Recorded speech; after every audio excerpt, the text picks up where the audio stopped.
혹시 여러분 중 아직도 당뇨 졸업 그게 가능할까? 혹은 당뇨가 정말 완치될 수 있는 질환일까? 라는 의문이 있으신지요? 제가 직접 진료를 해보니 당뇨는 졸업할 수 있는 질환임을 확신합니다. 오늘 저는 그동안 저희 한의학적 치료를 통해 당뇨약과 인슐린을 완전히 끊고 정상 대사 기능을 회복한 환자 208명의 실제 임상 통계 데이터를 공개하고자 합니다. 이 데이터는 이형 당뇨병이 평생 약에 의존해야 하는 질환이 아니며 올바른 대사 치료를 통해 근본적인 관해, 즉 저희가 이야기하는 당뇨 졸업이 가능하다는 사실을 객관적인 숫자로 증명해줍니다. 안녕하세요. 당뇨인들의 당뇨 졸업을 돕는 당뇨스쿨 한의사 이혜민입니다. 당뇨병은 한 번 걸리면 평생 약을 먹으며 현상 유지 방식으로 관리해야 하는 질환이다. 여러분도 병원에서 이런 말을 듣고 많이 상심하셨을지도 모릅니다. 특히 체중이 많이 나가지 않는데도 당뇨 진단을 받은 마른 당뇨 환자분들은 무작정 식사량을 줄여도 혈당이 잘 조절되지 않아서 더 큰 답답함을 호소하십니다. 오늘 저는 그동안 저희 한의학적 치료를 통해 당뇨약과 인슐린을 완전히 끊고 정상 대사 기능을 회복한 환자 208명의 실제 임상 통계 데이터를 공개하고자 합니다. 이 데이터는 이형 당뇨병이 평생 약에 의존해야 하는 질환이 아니며 올바른 대사 치료를 통해 근본적인 관해, 즉 저희가 이야기하는 당뇨 졸업이 가능하다는 사실을 객관적인 숫자로 증명해줍니다. 저희가 취합한 당뇨 졸업자 208명의 인구학적 분포를 살펴보면 성별은 남성이 118명으로 56.7%, 그리고 여성이 90명으로 43.3%를 차지하고 있습니다. 졸업자들의 평균 나이는 57세이고요. 최고령 졸업자는 무려 78세로 확인되었습니다. 연령대별 분포로는 50대가 89명으로 42.8%, 60세 이상이 86명으로 41.3%를 기록하여 전체 졸업자의 84.1%가 중장년층 및 고령층에 집중되어 있었습니다. 이처럼 나이가 들면서 대사 기능이 자연스럽게 저하된 환자분들이 대다수였음에도 불구하고 208명의 환자분들이 당뇨약을 끊고 최종 당뇨 졸업에 도달하기까지 걸린 평균 기간은 단 5개월이었습니다. 기존의 당뇨약을 복용하던 환자분들과 복용하지 않던 환자분들 모두 평균 5개월 만에 대사 정상화를 달성했습니다. 이번 208명 대규모 데이터에서 가장 주목해야 할 의학적 지표는 환자분들의 체형 분포, 즉 BMI, 체질량 지수인데요. 전체 졸업자 중 BMI가 19 미만의 저체중 환자가 22명으로 11%였고요. 그리고 BMI가 19 이상, 그리고 23 미만의 정상체중 환자가 77명으로 38%를 차지했습니다. 즉 체중 감량이 필요 없는 저체중과 정상체중의 당뇨 환자가 전체 졸업자의 절반에 가까운 49%에 달했다는 것을 알 수 있습니다. 서구식 비만형 당뇨는 인슐린 저항성이 주된 원인이지만 한국인에게 흔한 마른 당뇨는 태생적으로 췌장 베타세포의 인슐린 분비 능력 자체가 부족한 췌장 저하형, 췌장 고갈형이 많습니다. 이런 분들이 혈당 수치를 낮추겠다고 무작정 식사량을 줄이거나 탄수화물을 차단하면 신체는 에너지를 얻기 위해 더 근육을 분해하기 시작합니다. 포도당을 체중적으로 소비하는 기간인 근육량이 감소하면 나중에는 아주 적은 양의 음식을 먹어도 혈당이 제어되지 않는 대사 악순환이 발생합니다. 208명의 절반을 차지하는 저체중과 정상체중의 당뇨 졸업자들은 무리하게 살을 빼는 방식이 아니라 췌장세포의 손상을 치료하고 대사 환경을 개선했기 때문에 체중을 그대로 유지한 상태에서 혹은 원하는 대로 체중이 증가한 상태에서도 당뇨를 졸업할 수 있었습니다.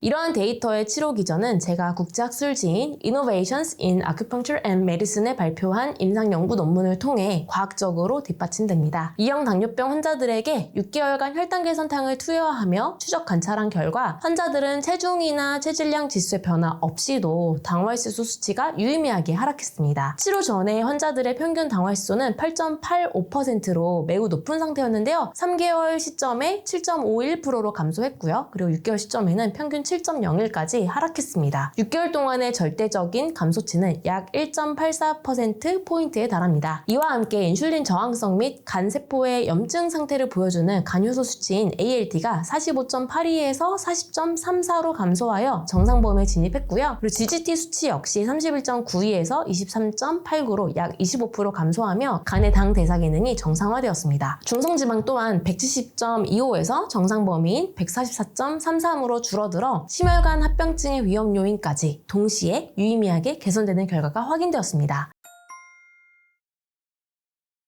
다시 졸업자 이야기로 돌아가 보면요. 전체 졸업자 208명 중 7호 전에 이미 당뇨약을 복용하고 있던 환자는 132명으로 63%에 달했습니다. 이들은 당뇨 진단 후 평균 유병 기간이 34개월이었으며 일부 환자들은 수년 동안 여러 개의 당뇨약과 인슐린 주사에 의존해 오던 상태였습니다. 하지만 한약 치료를 통해 췌장의 자생적 혈당 조절 능력이 회복되면서 이들 모두 약물을 완전히 중단하는 단약에 성공하여 약물 복용 여부 X 상태로 당뇨를 졸업하게 되었습니다. 이는 제 임상 논문에서 전체 환자의 45.2%가 기존 당뇨 약약을 감량하거나 중단하고 일부 환자는 약물 없이 당화혈색소 6.5% 미만을 유지하며 당뇨 관해에 도달한 결과와도 일맥상통합니다. 혈액순환과 전신염증 환경이 개선되면서 치명적인 당뇨합병증도 함께 호전되었습니다. 208명의 데이터 중 초기에 당뇨병성 말초신경염증 증상인 당뇨 발저림을 호소했던 환자는 38명으로 전체의 18%였습니다. 이 환자들은 한약치료 이후 발저림 통증 강도가 평균 2점대로 떨어지거나 완전히 소실되는 임상적 결과를 보여주었습니다. 결론적으로 이형 당뇨병, 특히 한국인에게 유독 많이 나타나는 마른 당뇨는 무작정 굶거나 실현 확률이 낮은 극단적인 체중 감량 목표에 매몰되어서는 결코 졸업할 수 없습니다. 치료의 핵심은 인슐린을 분비하는 췌장 시스템을 정상화하고 인슐린 저항성을 유발하는 내부 장기의 대사 독성을 제거하는 것입니다. 이를 통해 당뇨약과 인슐린에 의존하지 않고 내 몸이 스스로 혈당을 다스리는 자생력을 갖추어야 합니다. 실제 약을 완전히 끊고 정상 수치를 유지하며 당뇨를 졸업한 208명의 대규모 임상 통계와 국제학술지에 게재된 저의 논문이 그 가능성을 명확하게 증명하고 있습니다. 본인의 정확한 대사 원인을 진단하고 체질에 맞는 한약적 관해 치료를 통해 당뇨를 근본적으로 해결하고자 하신다면 16445-5178로 문의 주시기 바랍니다. 여러분의 건강한 당뇨 졸업을 응원합니다. 오늘 영상 3줄 요약할게요. 1. 한의학적 치료를 통해 당뇨를 졸업한 208명의 실제 임상 데이터를 분석한 결과 평균 5개월 만에 대사 정상화를 달성했다. 2. 6년에서 10년 이상 장기간 당뇨약을 복용하던 환자들을 포함하여 전체 약물 복용자의 63%가 약을 완전히 끊는 단약에 성공했고 고질적인 합병증인 당뇨 발저림 증상도 대부분 소실되었다. 3. 췌장의 인슐린 분비 기능을 회복하고 인슐린 저항성을 개선하는 게 중요하며 필요시 한약적 관해 치료를 고려해보자. 안녕하세요. 당뇨 졸업을 돕는 한의사 박은영입니다. 혹시 여러분 중 아직도 당뇨 졸업 그게 가능할까? 혹은 당뇨가 정말 완치될 수 있는 질환일까? 라는 의문이 있으신지요? 제가 직접 진료를 해보니 당뇨는 졸업할 수 있는 질환임을 확신합니다. 그런데 당뇨를 졸업하기 위해서는 오늘 말씀드릴 2가지에 대해 아셔야 되는데요. 이번 영상을 통해 더욱 많은 당뇨인 분들이 당뇨를 졸업하실 수 있기를 바랍니다. 첫째, 당뇨를 졸업하는데 가장 중요한 점은 의료진의 피드백을 받는 것입니다. 왜 의료진의 피드백이 중요할까요? 바로 당뇨인들이 혈당 수치에만 집중하기 때문입니다. 췌장 보상이라는 개념 들어보셨나요? 혈당이 오르게 되면 우리 몸은 혈당을 낮추기 위해 여러 보상작용이 일어나는데요. 그중 대표적인 게 바로 췌장 보상입니다. 즉 췌장이 더 열심히 일하면서 더 많은 인슐린을 분비해 혈당이 조절되는 것처럼 보이게 하는 것인데요. 그런데 문제는 췌장의 과부하가 지속되면 결국 췌장의 기능이 떨어지면서 급격히 혈당이 오르게 됩니다. 혈당도 오르고 췌장도 망가지게 되는 것이죠. 이처럼 혈당 수치에만 집중하면 생길 수 있는 함정들이 많습니다. 또한 당뇨에 걸리면 체중을 줄이고 엄격한 식사 관리를 하는데요. 이는 비만 당뇨인에게 해당하는 생활 습관입니다. 마른 당뇨의 경우 체중을 줄이고 식사 관리를 하면 처음에는 혈당이 조절되는 것처럼 보이지만 궁극적으로는 몸의 기능이 떨어지고 결국 혈당 조절 시스템도 점점 떨어지는 것을 정말 많이 보았습니다. 따라서 당뇨를 극복하고 당뇨를 졸업하기 위해서는 혈당 수치에 일희일비해서는 안 됩니다. 또한 똑같은 생활 습관, 똑같은 식습관이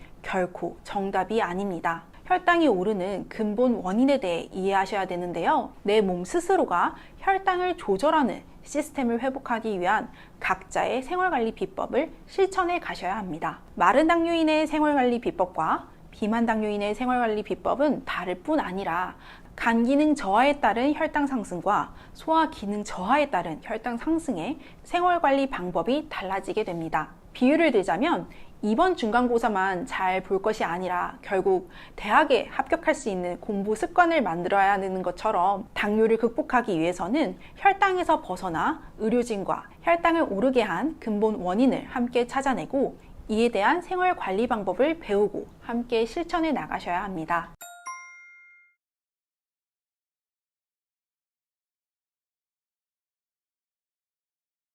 대부분 당뇨인들은 혈당 검사와 당화혈색소 검사만 생각하시는데요. 저는 인슐린 분비량, 그리고 모세혈관의 회복, 이 두 가지 개념을 꼭 더 아셔야 한다고 봅니다. 제2형 당뇨는 인슐린 분비량은 정상인데요. 최근 들어 인슐린 분비량이 급격히 떨어지는 당뇨가 늘어나고 있습니다. 특히 이유 없이 혈당이 잘 조절되지 않거나 당뇨약을 오랫동안 드셨던 분들에게는 인슐린 분비가 급격히 떨어지는 경우가 많았는데요. 인슐린 분비량이 떨어질 때는 인슐린 분비량을 늘리고 췌장 기능을 개선할 수 있는 치료가 필요합니다. 저는 오랫동안 진료와 연구를 통해 인슐린 분비량을 늘리는 한약재 조합을 찾아내어 많은 환자분들께 처방하였는데요. 그 결과 인슐린 분비량도 점점 늘어나는 것을 확인할 수 있었습니다. 인슐린 분비량이 중요한 이유는 혈당이 오른다고 해서 당뇨 약만 추가해 나간다면 췌장은 더욱 부담을 느껴 인슐린 분비량이 점점 줄어들 수 있습니다. 그래서 2형 당뇨가 아니라 치료가 정말 어렵게 되는 1.5형 당뇨로 발전해 나갈 수 있는데요. 따라서 모든 당뇨인이라면 인슐린 분비량 검사를 통해 이를 개선해 나가실 수 있기를 권해드립니다. 인슐린 분비량을 측정하셨다면 다음으로는 모세혈관 검사를 꼭 받아보시기를 바랍니다. 우리 몸에는 지구를 2바퀴 반이나 돌 수 있는 엄청난 길이의 모세혈관이 있습니다. 이 모세혈관을 통해 세포로 혈당을 전달해주게 되는데요. 그런데 모세혈관이 고장나 있다면 세포에 포도당 에너지가 잘 전달되지 않을 수 있습니다. 그러나 우리 몸은 세포로 혈당을 전달하기 위해 혈관 내 포도당, 즉 혈당을 올리게 되는데요. 이처럼 모세혈관은 혈당을 전달하고 조절하는 데 매우 중요한 역할을 합니다. 더욱이 모세혈관이 망가지기 시작하면 우리가 정말 무서워하는 합병증 위험이 높아지게 되는데요. 눈, 발, 신장, 심장, 당뇨 합병증은 모두 모세혈관의 문제로부터 시작됩니다. 그래서 모세혈관이 건강이 정말 중요한데요. 혈당을 관리하는 이유는 결국 합병증을 막기 위해서입니다. 그런데 정작 합병증과 연관이 큰 모세혈관에 대해서는 방치하고 있습니다. 이 영상을 시청하시는 당뇨인 분들은 꼭 모세혈관 검사를 해보시기를 권해드립니다. 당뇨 졸업을 위한 의료진의 피드백, 그리고 인슐린 분비량과 모세혈관 검사가 궁금하시다면 1644-5178로 문의해주세요.